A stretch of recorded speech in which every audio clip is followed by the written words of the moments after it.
বাংলাদেশিদের জন্য ভারতীয় ভিসা পাওয়া কঠিন হয়ে পড়েছিল 2024 সালের 5ই আগস্টের রাজনৈতিক পট পরিবর্তনের পর। সীমিত করা হয়েছিল ভিসা কার্যক্রম, কমে যায় সাধারণ ভ্রমণ, ব্যবসায়িক সফর ও দুই দেশের মানুষের সরাসরি যোগাযোগ। তবে এবার সেই অবস্থান থেকে ধীরে ধীরে সরে আসার ইঙ্গিত দিল ভারত।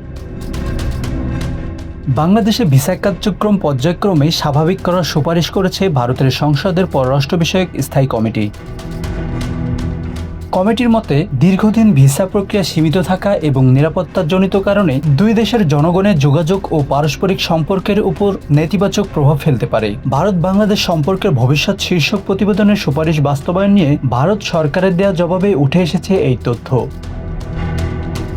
প্রতিবেদনে বলা হয়েছে, বাংলাদেশের পরিস্থিতি অনুকূলে এলে ভারতের পররাষ্ট্র মন্ত্রণালয় নিরাপত্তা সংস্থাগুলোকে সমন্বয় করে ধাপে ধাপে ভিসা কার্যক্রম স্বাভাবিক করার উদ্যোগ নিতে পারে। তবে প্রশ্ন হলো, কবে স্বাভাবিক হবে ভিসা কার্যক্রম? এখনো কোনো নির্দিষ্ট সময়সীমা জানায়নি নয়াদিল্লি।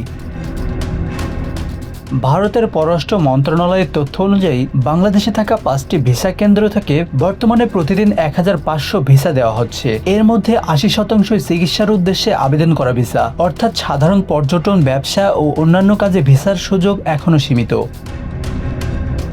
তবে পরিস্থিতির উন্নতি হলে ভিসার সংখ্যা বাড়ানো এবং অতিরিক্ত ভিসা কেন্দ্র চালুর বিষয়েও আলোচনা হতে পারে বলে জানিয়েছে ভারতের কর্তৃপক্ষ। শুধু ভিসা বাড়ানো নয়, দুই দেশের মধ্যে একটি দ্বিপাক্ষিক কনসুলার সহযোগিতা ব্যবস্থা গড়ে তোলার সুপারিশও করেছে সংসদীয় কমিটি। এই ব্যবস্থার মাধ্যমে নিয়মিত ভিসা নীতি পর্যালোচনা, আবেদনকারীদের অভিযোগ নিষ্পত্তি এবং বৈধ ভ্রমণকারীদের ভোগান্তি কমানোর কথা বলা হয়েছে। তবে নিরাপত্তা ব্যবস্থাও থাকবে সমান গুরুত্বে। আসানুর রহমান মিঠু, বাংলা অ্যাফেয়ার্স।